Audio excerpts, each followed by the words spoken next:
Good afternoon. Thank you for joining our earnings call for the fourth quarter of fiscal 2025. Today, I'm joined by Bill Brennan, Credo's Chief Executive Officer, and Dan Fleming, our Chief Financial Officer. During this call, we will make certain forward-looking statements. These forward-looking statements are subject to risks and uncertainties discussed in detail in our documents filed with the SEC, which can be found in the Investor Relations section of the company's website. It is not possible for the company's management to predict all risks, nor can the company assess the impact of all factors on its business, or the extent to which any factor or combination of factors may cause actual results to differ materially from those contained in any forward-looking statement.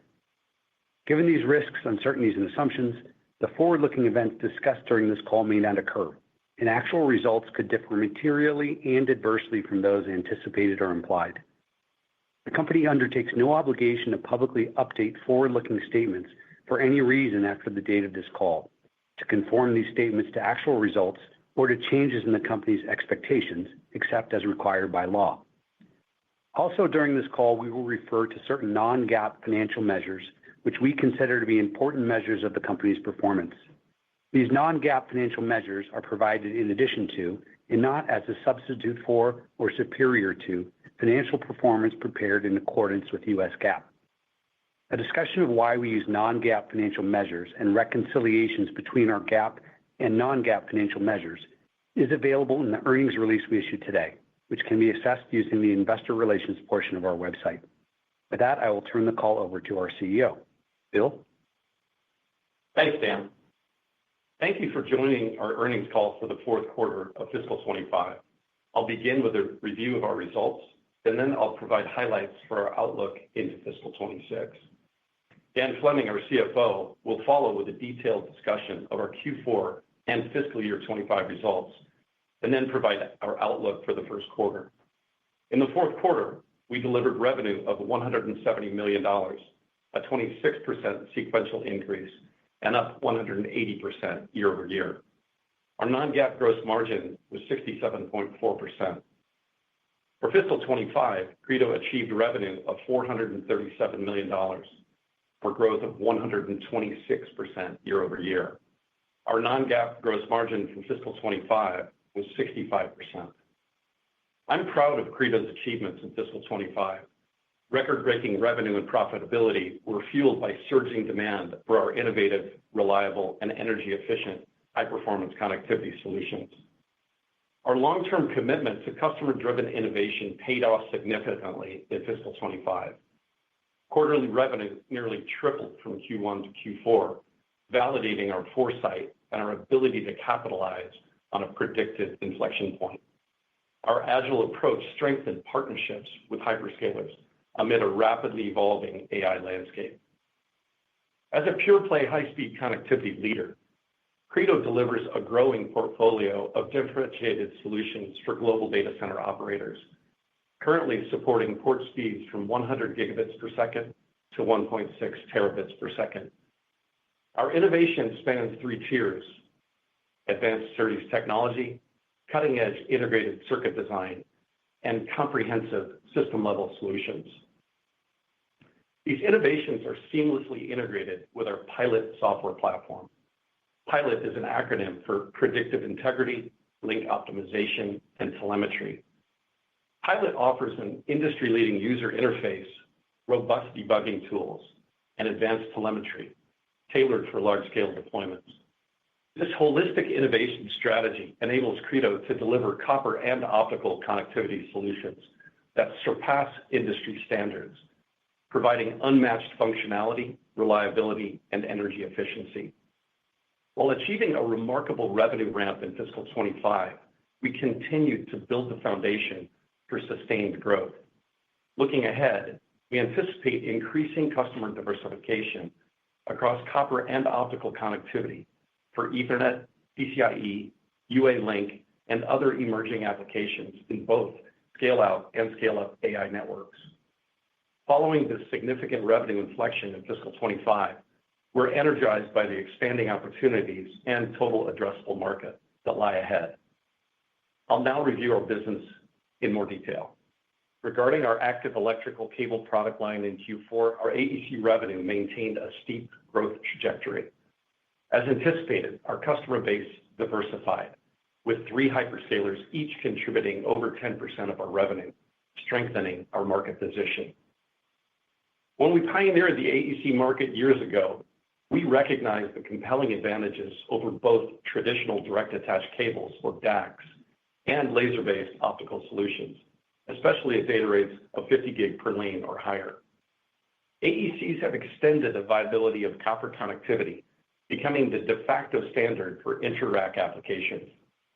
Compared to DACs, AECs deliver superior signal integrity, advanced features, and a more versatile form factor.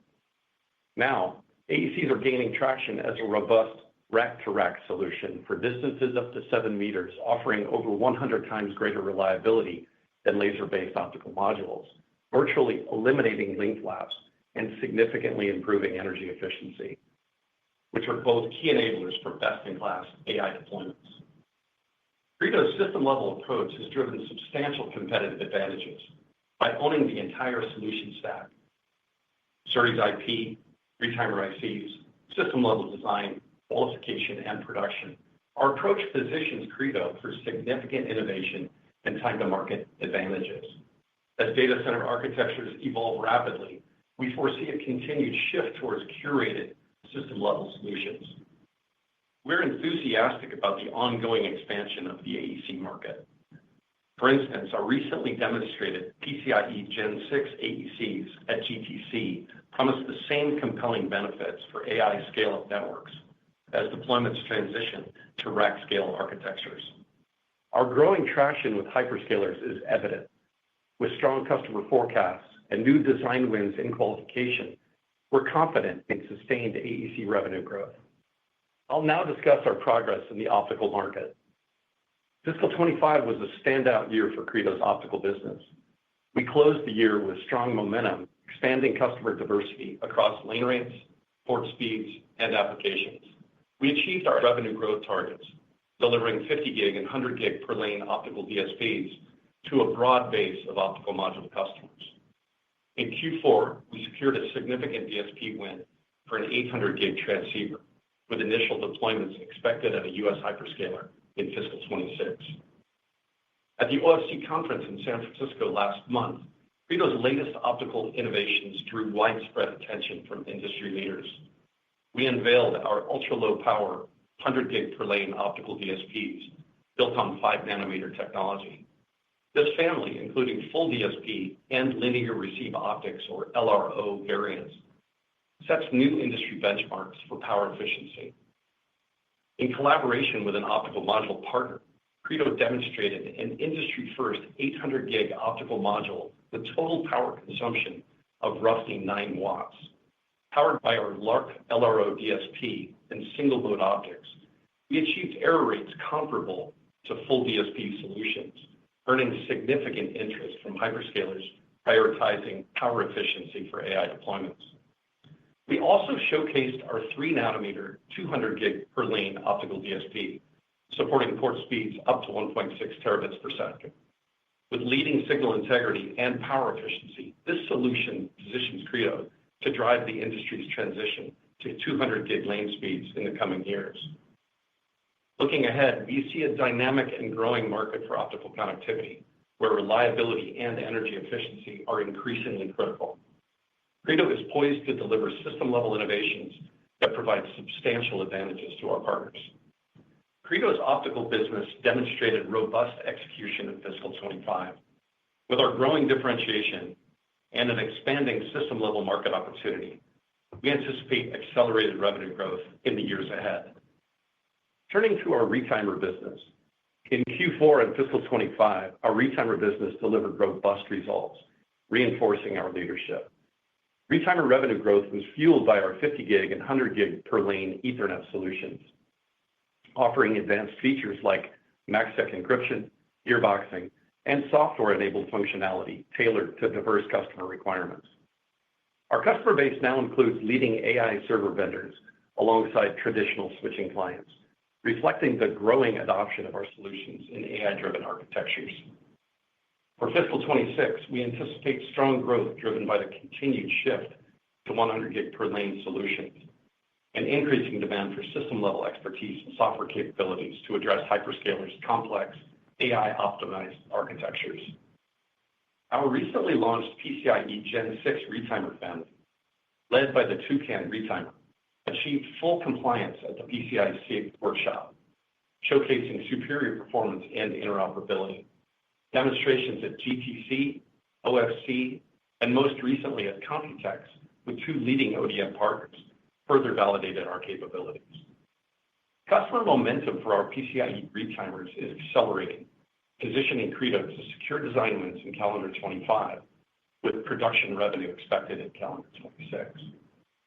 Our competitive edge lies in leveraging core SerDes technology, a customer-centric approach, and system-level innovation to deliver differentiated latency, reach, and power efficiency. Additionally, our pilot development telemetry software platform drives faster time to market, improved yields, and enhanced system monitoring, providing clear advantages based on market feedback. In summary, fiscal 2025 marked a pivotal year for Credo, achieving record revenue, profit, and market adoption of our innovative connectivity solutions, hitting the inflection point we anticipated. Our operational and customer-facing teams executed flawlessly to deliver these results. Credo pioneered a market that transformed how hyperscalers connect switches and servers. We continue to innovate, with recent product announcements reflecting customer-driven solutions. These advancements position us to capture significant opportunities in the global AI infrastructure investment wave, fueling our next phase of growth. Reflecting on our journey, Credo has navigated successes and challenges with relentless focus on delivering world-class products. This resilience defines our DNA and is our greatest strength. Thank you, Team Credo, for your dedication. I'm excited for what lies ahead. We see growing demand for high-speed connectivity solutions across our hyperscaler customers to power advanced AI services, a trend we anticipate continuing for the foreseeable future. Customers require reliable, power-efficient, high-performance, and tailored solutions to support their diverse architectures. Credo meets this demand with a differentiated portfolio of copper and optical connectivity solutions customized for customers, built on our core SerDes IP, tiered innovation strategy, and system-level approach. With that, Dan Fleming, our CFO, will now provide additional details, and we'll then take questions. Thank you, Bill, and good afternoon. I will first provide a financial summary of our fiscal year 2025, then review our Q4 results, and finally discuss our outlook for Q1 and provide some color on our expectations for fiscal year 2026. Revenue for fiscal year 2025 was a record at $436.8 million, up 126% year over year, driven by product revenue that grew by 157%. Gross margin for the year was 65%, up 257 basis points year over year. Our operating margin improved by 2,500 basis points as we continue to generate considerable top-line leverage, driven by growth in our products, while growing operating expenses considerably slower than revenue. That step-up in profitability flowed through to the bottom line as we reported earnings per share of 70 cents for the year, a 62-cent improvement over the prior year. In fiscal year 2025, Credo not only delivered the dramatic product growth which we had forecast, but we also demonstrated the earnings power in our business model. Moving on to the fourth quarter, in Q4, we reported revenue of $170 million, up 26% sequentially, and up 180% year over year, and well above the high end of our guidance range. Our product business generated $165.9 million of revenue in Q4, up 26% sequentially, and up 276% year over year. Notably, our AEC product line again grew healthy double digits sequentially to achieve new record revenue levels once again. Our top three end customers were each greater than 10% of revenue in Q4. As a reminder, customer mix will vary from quarter to quarter, and we continue to make progress in diversifying our customer base. We continue to expect that 3 to 4 customers will be greater than 10% of revenue in the coming quarters and fiscal year. as hyperscale customers continue to ramp more significant volumes and as we expect to begin to ramp 2 new hyperscale customers in the second half of fiscal year 2026. Our team delivered Q4 non-GAAP gross margin of 67.4%, above the high end of our guidance range and up 355 basis points sequentially. Our product non-GAAP gross margin was 66.5% in the quarter, up 354 basis points sequentially, and up 1,289 basis points year over year, primarily due to increasing scale. Total non-GAAP operating expenses in the fourth quarter were $52 million, at the high end of our guidance range, and up 19% sequentially, primarily driven by headcount. Our non-GAAP operating income was $62.5 million in Q4, compared to non-GAAP operating income of $42.4 million in Q3, up demonstrably due to the leverage attained by achieving 26% sequential top-line growth. Our non-GAAP operating margin was 36.8% in the quarter, compared to a non-GAAP operating margin of 31.4% in the prior quarter, a sequential increase of 538 basis points. Our non-GAAP net income was $65.3 million in the quarter, a record high, compared to non-GAAP net income of $45.4 million in Q3. And our non-GAAP net margin was 38.4% in the quarter, well above the high end of our long-term net margin model of 28 to 33%. Cash flow from operations in the fourth quarter was $57.8 million, up $53.6 million sequentially due to cash collection driven by the significant sequential product ramp. CapEx was $3.7 million in the quarter, driven largely by purchases of production equipment. And free cash flow was $54.2 million, an improvement of $54.6 million from the third quarter. We ended the quarter with cash and equivalents of $431.3 million, an increase of $52.1 million from the third quarter. We remain well capitalized to continue investing in our growth opportunities while maintaining a substantial cash buffer. Our Q4 ending inventory was $90 million, up $36.8 million sequentially. Now, turning to our guidance, we currently expect revenue in Q1 of fiscal 2026 to be between $185 million and $195 million, up 12% sequentially at the midpoint. We expect Q1 non-GAAP gross margin to be within a range of 64 to 66%. We expect Q1 non-GAAP operating expenses to be between $54 million and $56 million. We expect Q1 diluted weighted average share count to be approximately 188 million shares. These expectations are based on the current tariff regime, which remains fluid. We were pleased to see fiscal year 2025 play out as we expected. The rapid shift to AI workloads continued to drive new broad-based customer engagement, and we executed well to deliver the sequential growth we had forecast throughout the year. As we begin fiscal year 2026, we expect revenue to exceed $800 million for year-over-year growth in excess of 85%. We expect non-GAAP operating expenses to grow at less than half the rate of revenue from fiscal year 2025 to fiscal year 2026. And as a result, we expect our non-GAAP net margin to approach 40%. And with that, I will open it up for questions. At this time, I would like to remind everyone, in order to ask a question, press star, then the number 1 on your telephone keypad. We'll pause for just a moment to compile the Q&A roster. Your first question comes from the line of Vivek Arya with Bank of America. Your line is open. Thanks for taking my questions. For the first one, on the revenue side, I was hoping you could, perhaps quantify how large were the 10% customers, especially the largest one. And thanks for giving the fiscal 2026 revenue outlook. That suggests kind of a modest kind of sequential growth through the year, but I think you mentioned that you expect other new hyperscalers to come on board in the second half. So if you could just talk through what the puts and takes are as you look at kind of shaping the year, what could be the upside drivers and downside risks from here through fiscal 2026 as you get more customers on board, and then how to follow up. Right, sure, Vivek. This is Dan Fleming.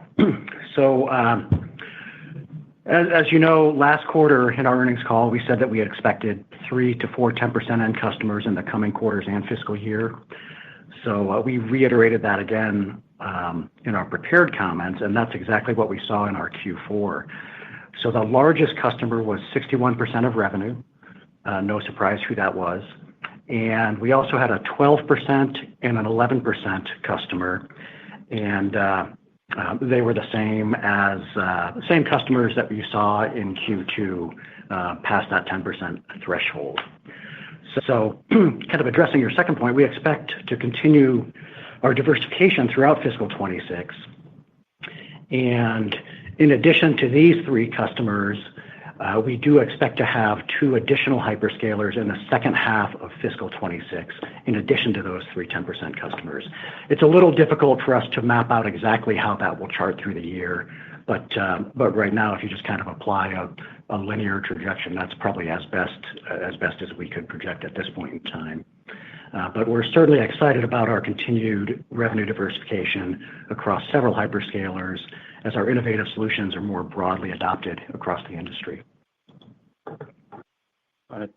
And for my follow-up on gross margin, you mentioned scale as a reason for gross margin expansion, but I think for Q1, you're guiding gross margin to kind of get back to trend 65%, but you should be getting more scale benefits. So is there anything else in mix or customers that are selling? So just conceptually, how should we think about the gross margin trajectory for the fiscal year? And if for extra credit, if you could also tell us about how you think about EBIT margin, because there you are above your longer-term model.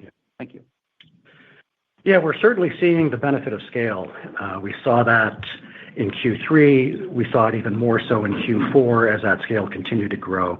So it's a fair question that you ask. We were up 355 basis points from Q3 to Q4 gross margin-wise, and that puts us above the high end of our long-term model. But having said all that, our gross margin expansion won't always be linear as we continue to increase scale, and there will always be some differences in product mix from quarter to quarter. So we guided Q1 to 65% at the midpoint. But more importantly, we're not setting a new long-term model for gross margin, but we're clearly entering a phase right now where gross margin will be at or above the high end of that long-term expectation.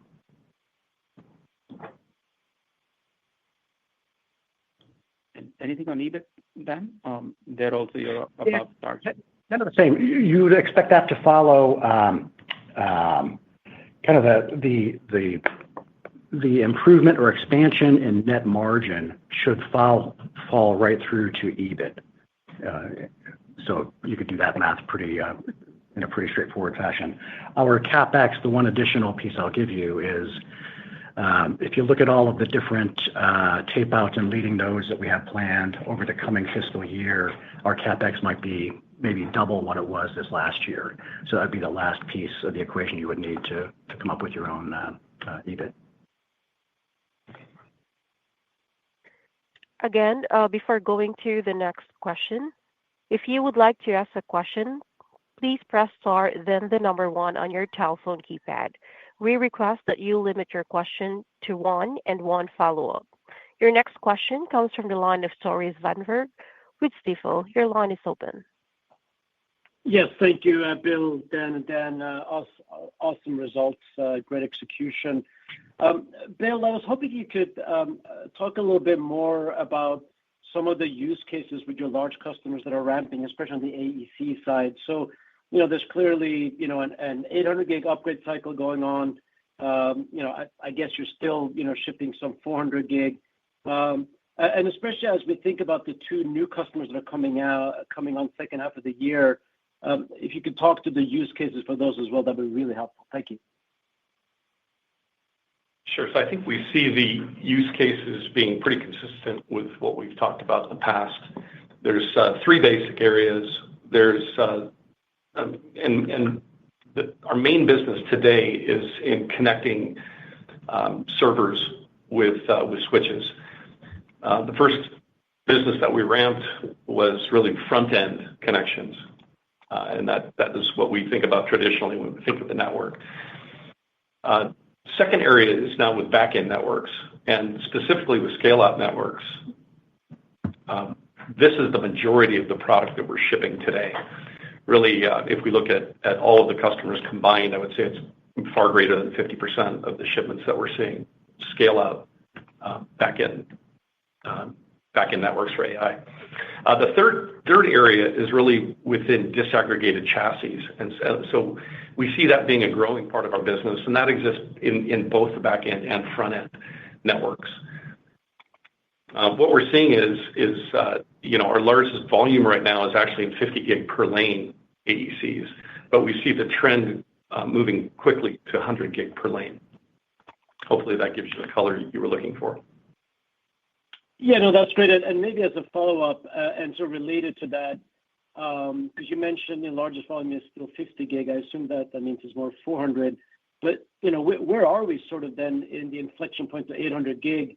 Is this sort of still very early days for 800 gig upgrades? And I assume it would be very different by customer, right? Some customers probably haven't even moved to 800 gig for your AEC products yet, right? Right. Yeah, each one of our customers we kind of view as a different market in of itself. They all have different strategies, and there's many different ways to achieve the networking objectives as it relates to AI clusters, as it relates also to the network in general. And so we see that really towards the end of fiscal 26, we see it, the transition from 50 gig to 100 gig overall broadly for our business will really start to happen in a bigger way. But again, we've got some customers who are already there. 100% of the shipments that we're making are 100 gig per lane. So it's hard to talk generally about it, given the fact that each one of our customers will have a different strategy. Well, that's great. Congrats again. Thanks, Troy. Your next question comes from the line of Ken Bolton with Needham & Company. Your line is open.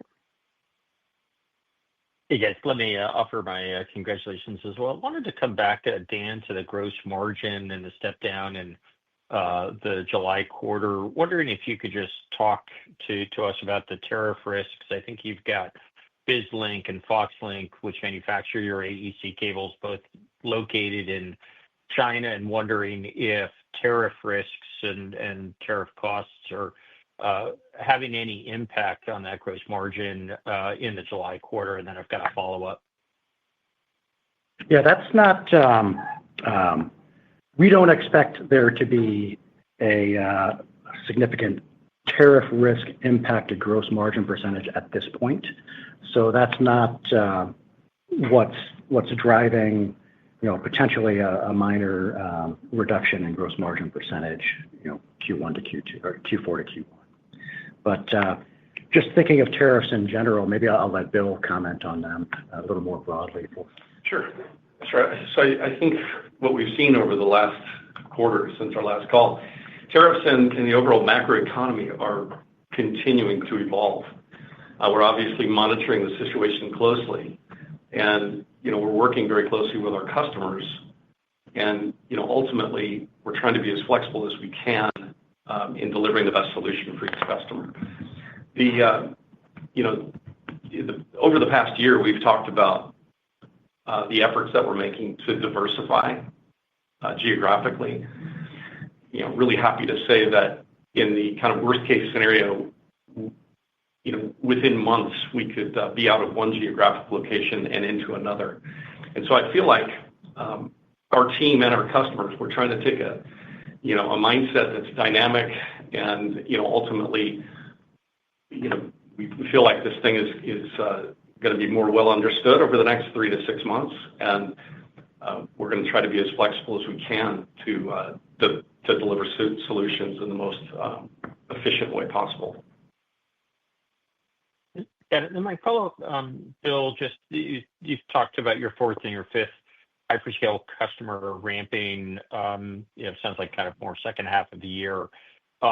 You've got 3 10% customers. You're saying there could be 3 to 4. I'm wondering if you think either of the two hyperscalers that ramp this year, would you expect them to ramp so quickly that one of those could be a 10% customer, on a quarterly basis by the end of fiscal 26, or would you expect a more modest ramp from the two new hyperscalers this year? Thank you. I think all of the hyperscalers have the potential to be a 10% customer long term. If we look at more of a short-term outlook, it's very hard for us to get specific with that.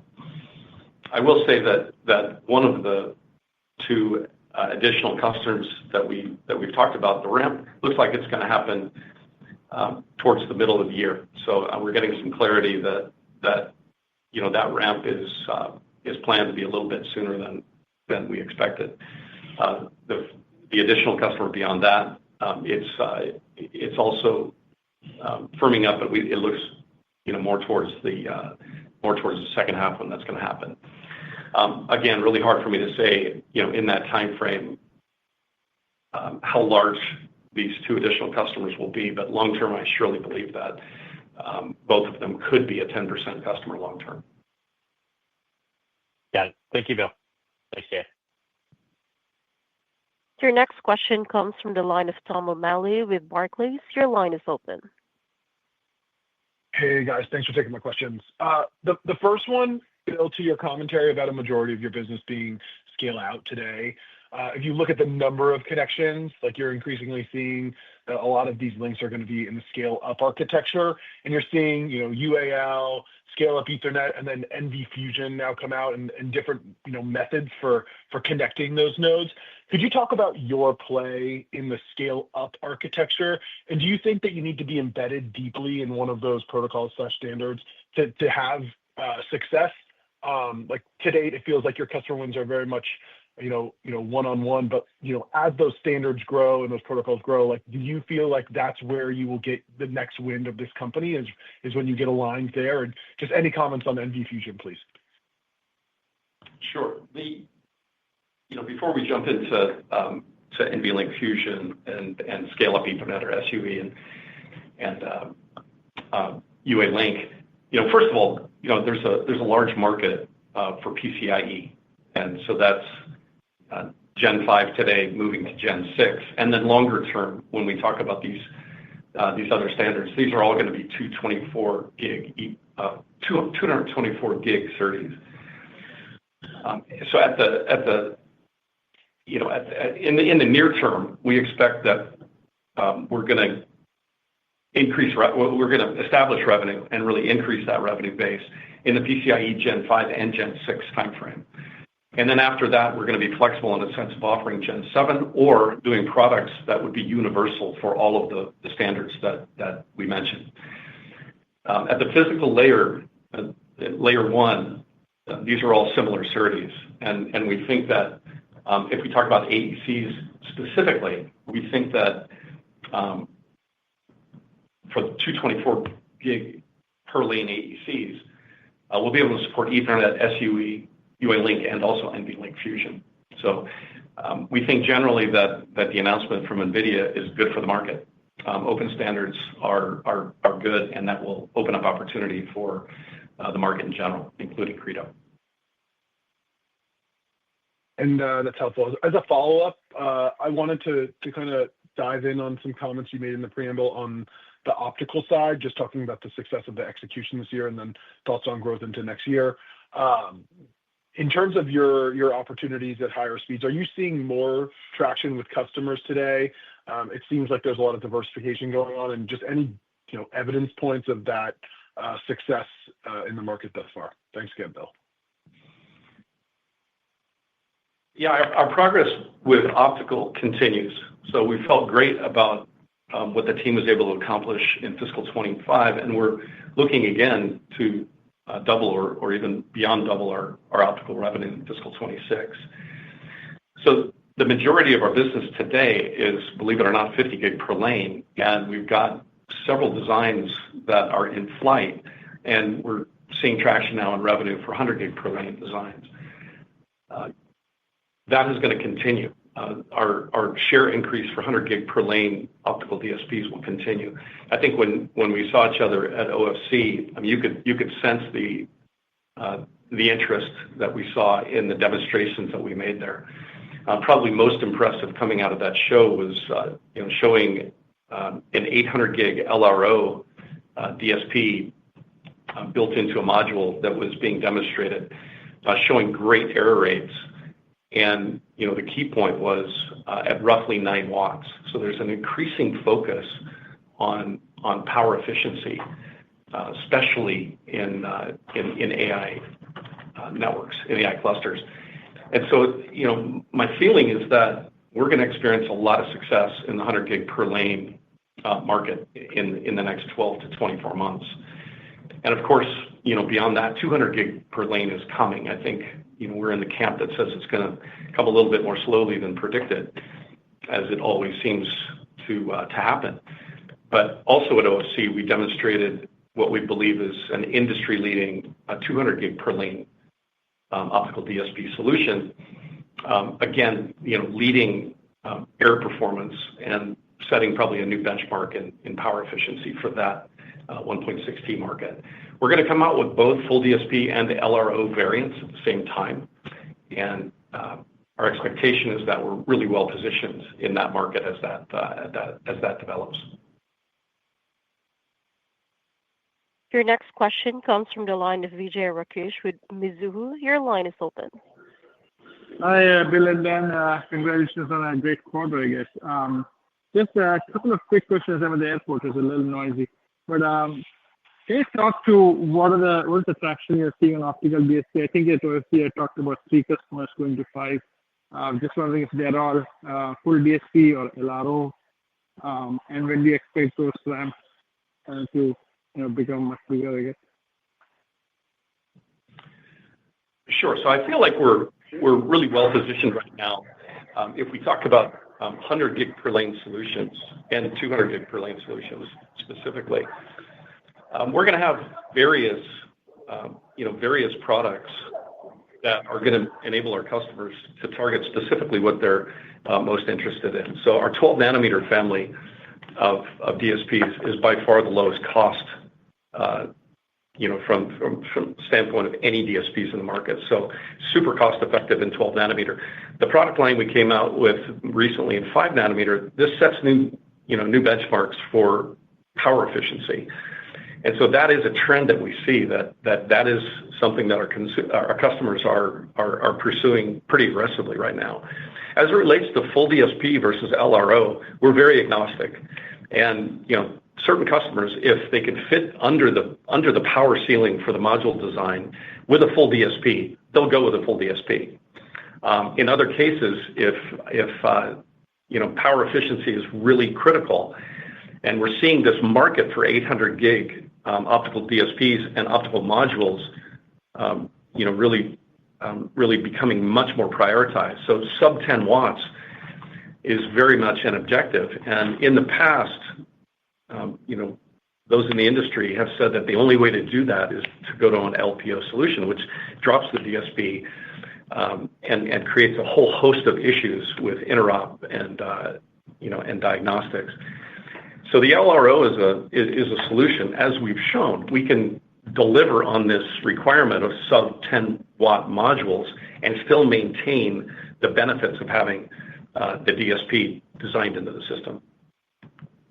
Got it. Thanks. And then last, on the scale-up side, I know you showed able to at CES, but when do you expect scale-up revenues to start to get or start to show up and get material for you? Thanks. Yeah, for us, we've been pretty consistent saying that our design wins will come this calendar year, and our revenue ramp will start in calendar 26. And I feel like we're, absolutely right on top of that time frame. When I think it's going to become a very material and significant part of our business, I think over the next 2 to 5 years, this is going to be a part of the network where there's intense demand across the board. And so I see our business growing pretty dramatically beyond, say, our fiscal 27 timeframe. Got it. Thank you. Your next question comes from the line of Karl Ackerman with BNP Paribas. Your line is open. Yes, thank you. I have 2, please. First, Dan, you spoke about CapEx doubling this year to support your sales outlook for fiscal 26. Given the capital commitment to support these programs, could you discuss whether any of these programs are take or pay that may give you better visibility into the manufacturing ramp requirements for these programs over the next couple of quarters? No, no. This is the largest thing that drives our CapEx is our production mask set tapeouts. So, and we've talked now for a while about upcoming 3-nanometer tapeouts in fiscal 26. So that's really what's driving it. So it's in a sense kind of disconnected from any customer contracts or customers specifically. It's really fundamental devices that we're taping out that we capitalize. Yep. Thanks for that. I understand that you may not have full visibility into every AEC connection, but do you have a general rule of thumb to think about your AEC sales being used to connect GPU compute racks versus custom compute server racks? I ask because there's a misperception that you are over-indexed to custom ASIC server racks for AECs. Thank you. Yeah, I think you got it right that our AECs are used to connect any kind of GPU to any kind of switch. And we've seen that across the board with our customers. There's definitely no way to look at our AEC business as a proxy for any kind of custom GPU solutions. We're connecting broadly at a lot of our customers with both. Your next question comes from the line of Suji Desilva with Roth Capital. Your line is open. Hi, Bill, Dan, and Dan. Congrats on the progress here.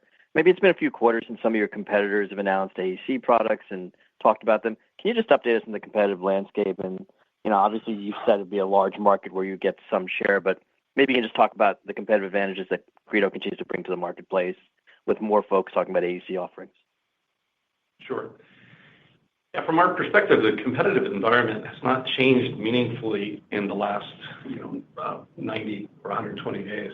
We know that our customers want multiple sources, and it's really becoming increasingly clear that the AEC market can support multiple winners. So our goal is to maintain our position as the leader, and in doing that or continuing that leadership, it's really based on delivering innovative solutions more quickly than our competition. So we're very, very focused at each one of our customers on delivering the next generation solution, first sampling and then ultimately going through qualification and being the first to ramp. And that has to do with our ability to act quickly in a sense that the entire responsibility for the system level product sits within the Credo organization. And that really comes from product definition, through development, through delivery for samples, all the way through qualification, and ultimately in production. We take full ownership. There's no question. There's no time loss. All of our engineers that work on the different parts of this, from SerDes to the ICs to the system level cable solution to the firmware team, all of them are sitting right next to each other. And so our ability to iterate, to close a design and bring it through qualification and in production, I think is probably best in class. And that's really our focus, is to make sure our team is the one that's delivering for our customers first and satisfying them. And I think we've done a great job with that thus far. Great. Okay, that's very helpful there, Bill. And then my second question is on the rack-to-rack 7-meter solution that you're planning, I guess. Is that going to, the timing of that dovetailing as you get into scale up more so second half this year, next year, or can you just talk about when the demand for rack-to-rack extended cables would come in versus the ones you're selling today? Yes, I think that the catalysts are really in the way that next generation data centers are being built. We've talked a lot about liquid cooling and the nonlinear power sourcing increase that's happening. And so we really see the rack-to-rack opportunity come as those deployments increase. So you can do a lot to get significantly higher density for compute, and that really opens the door to improving the reliability of the network by replacing optical solutions with AECs, effectively eliminating link flaps. And so we see, there's one customer we've publicly talked about being XAI, and that's gone very, very well. We've accomplished their very high-level objectives in building the most reliable cluster possible. But we've got a second customer that's going to ramp this year that the catalyst there was similar in the sense that their ability to move to these longer length AECs really opens the door for them to improve the reliability. So I believe we'll see that over time. As it relates to scale up, that's really going to be PCIe Gen 6 to begin with, and we expect that will become somewhat popular in the calendar 26, calendar 27 timeframe. Your next question comes from the line of Christopher Rowland with Susquehanna. Your line is open. Hey guys, thanks for the question and congrats on these results. Bill, just a broad question for you. Beyond AECs, like if we look out maybe 3 years, 5 years, you've talked about optical becoming larger, I think 10% of revenue or higher at some point. But how would you view your total product mix, AECs versus optical versus, let's say, retimers for scale up versus other? How do you see this mix broadly playing out 3 to 5 years from now? It's a good question in the sense that there's a lot of conversation about the necessity to move to optical over time. And I think the market has spoken very loudly that, if you can use copper, you will. Even, the folks like NVIDIA have been pretty outspoken in saying that. So we believe that the market for copper is going to be very large in the next 3 to 5 years. But with that said, if we look at the largest investments that we're making right now as a company, they're all in the optical space. So my belief is that over time, yes, we'll have 10% represented by optical, but I think that number will grow especially if we're talking about 3 to 5 years. We see a tremendous opportunity in the optical space, really even beyond what we would think of as traditional optical DSPs.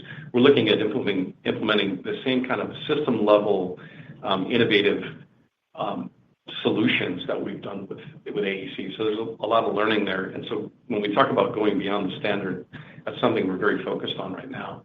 I will also say that we do see a large opportunity for ICs, and maybe it's in areas that are related to emerging applications within the AI space, specifically with inference.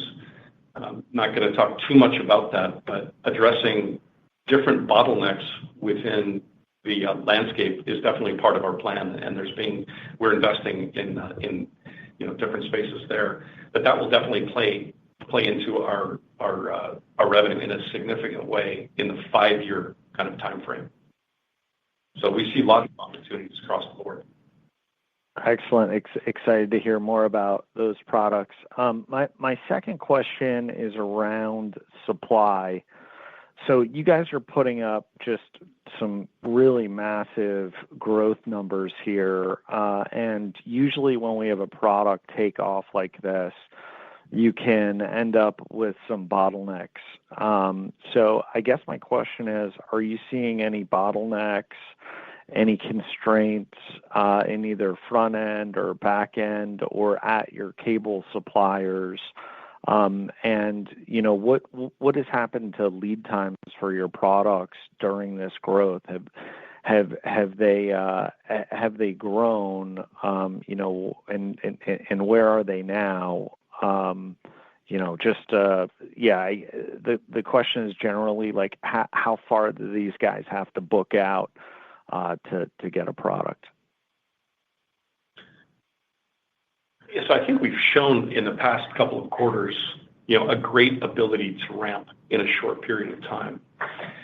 If we kind of break it down specifically to the AEC, there's really two pieces. There's the silicon aspect of it, and then there's the system level aspect. We've got two different operations teams in the company. We've got a silicon operations team and a systems operations.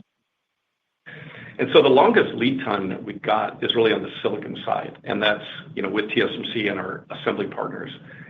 On the system side with the AEC, it's really important that that we stay close with all of the different suppliers in our supply chain, but specifically the cable assembly partners. We've shown great ability to increase volumes quickly. This isn't the same kind of challenge as it would be to expand fab capacity. Basically, if we install an additional line, if we look at, say, a 24/7 operating kind of situation, every line represents about 1 million units in production capacity annually. The investment that's required is not as significant as taping out say a 5-nanometer chip or a 3-nanometer chip. It's substantially less. The CapEx required, the lead time to get the equipment and the lead time to bring up the line is actually shorter than what it would take to build a semiconductor from start to finish. I believe we're in good position that even if we do see the kind of percentages increase that we've seen over the last 12 months, that we'll be in good shape. Again, it's a huge benefit that our systems operations team has close relationships with all of the supply chain partners. It's important that we have those direct connections so that we don't miss a beat when we're trying to ramp quickly. All of our supply chain partners know that we're ultimately responsible for making commitments and delivering the solution. Your next question comes from the line of Joshua Buchalter with TD Cowen. Your line is open. Hey, guys. Congrats on the results and guidance, and thank you for taking my question. I actually wanted to ask about your pilot software that you talked about in the prepared remarks. How does the SDK and debug tool differ from what your competitors are bringing to market? And I was also hoping, are there any synergistic elements that the pilot software brings across your AEC, DSP, and retimer hardware? Thank you. Sure. We recently announced the platform, but this has been this debug and development tool has really been something that has been key to our success really over the past decade. In the Ethernet space, at the speeds where we've been operating, having the ability to offer a solution like this to customers is really critical for them to be able to develop the platforms that they're trying to develop. When we talk about getting into the PCIe space, what we're bringing is years of experience and years of knowledge to the space. We are going beyond what we have traditionally done, especially as it relates to system-level features like telemetry. We learned a huge amount from our efforts in the AEC space. The platform that we refer to as pilot really touches all levels, all 3 tiers of innovation that we've talked about, and even extending into our customer system. It gives great visibility into the SerDes IP, retimer ICs, or even the system-level solution. Additionally, adding diagnostic and analytic capabilities along with this telemetry establishes what we think is a new benchmark for the competitive space, and it's specifically related to reliability and uptime stability. Thank you for all the color there. For my follow-up, I want to ask, as your customer base diversifies through the year, can you maybe compare and contrast what types of infrastructure build-outs that you're servicing with your new customers? Are these primarily accelerated AI builds? Are they general-purpose servers? Are they for internal versus external offerings? Anything that we could that would help us better understand the composition? Thank you. Sure. I would comment that both of the new customers that we've talked about, the first part of the ramp will definitely be related to AI deployments.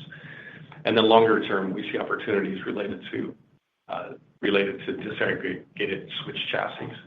But as you would expect, it's really the AI application that's driving the increased need for AECs. Thank you. Your next question comes from the line of Richard Shannon with Craig-Hallum Capital Group. Your line is open.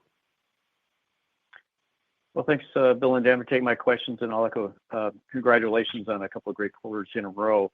My first question is on your DSP with a hyperscaler here. I think you said there's 800 gig, but I'm not sure if you said whether it was a full DSP or LR, if you can share that one. But I think more importantly here, we'd love to understand how you could describe the share allocation here. It does seem like it's a much bigger deal than any of your wins in the past year. So maybe we get a sense of the size of this win versus the ones you've had in the past.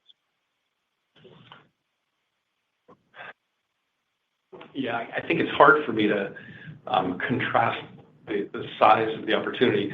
We can look at volumes and we can look at revenue, kind of two different things. And so I think that if you would break it out, from a volume standpoint, I think it would be similar in the sense that we expect it to be high volume as we've seen in the past with our designs. Given that it's 100 gig per lane, from a revenue standpoint, it's probably going to be the largest opportunity that we've had to date. And so I'm not going to give too much color given the fact that this is a super competitive space we're in, but I will say that this implementation is a full DSP implementation. Okay, thanks for that, Bill. My second question is, I think a topic that hasn't come up a lot in recent quarters, given how well your AEC business is going. But looking at your IP business, obviously, the revenue is coming down here as you apply with seemingly more engineering resources to the product side. Certainly makes sense here. But I'd love to get your sense of how you see this business going over the long term. In a response to one of the last questions, you referred to UALink and NVLink Fusion. It just seems like there's some great opportunities there. So maybe you can help us understand kind of the long term for your IP business. Thanks, Bill. Sure. So I think going forward, we're not going to be breaking it out since it's not going to be above 5% of our revenues. What we've seen is we've actually seen an acceleration on our product revenue that causes us to, when we did our IPO 3.5 years ago, we signaled that we thought our IP business would be in the 10 to 15% range on a shorter term basis of our total revenue. But we've accelerated so quickly that we now find it being sub 5%. From my perspective, it's really a return on investment scenario. And I've always been very consistent in saying that, from a percentage revenue standpoint of our total available market, this is tiny. And I don't expect that to change. I think the way we think about that business internally now is engaging where it makes sense from a strategic perspective. And so we've had lots of opportunities. We'll be talking to a customer about an overall system solution. And a key enabler can be us providing the core IP, for kind of the main chip that they're developing, and then complementary solutions that would connect to that. And so those are very valuable contracts as we engage with those types of customers. And I expect those types of relationships will continue, existing relationships and new relationships. So I think as I think about our IP business, we're going to be somewhat opportunistic, of course, but the strategic aspect of it is really enabling system level solutions with key customers. Your next question comes from the line of Tore Svanberg with Stifel. Your line is open. Yeah, I just have a follow-up, Bill, because there's a lot of focus on your AEC business, obviously copper. You did talk about the optical DSP win, but you've also talked about sort of taking that further and perhaps, work on a system-level optical solution. I'm just wondering, would you intersect the 200 gig per lane, market with that particular product, or would you even consider doing it 100 gig? I think yes to both questions. I think yes for 200 gig for sure, 200 gig per lane solutions. But I expect the 100 gig per lane market to extend for several years. And so we're definitely looking at what kind of value can we add above the standard to make our customers' networks more reliable and more power efficient. And so I would say yes, that we're looking at solutions that don't require a significant shift in speeds. Great. Well, we look forward to hearing more updates on that system-level product. Thank you. There are no further questions at this time. Mr. Brennan, I turn the call back over to you. Thank you very much. I'd like to thank everybody for the continued strong interest in Credo and for joining the call. And we'll talk shortly. Thank you very much. This concludes today's conference call. You may now disconnect.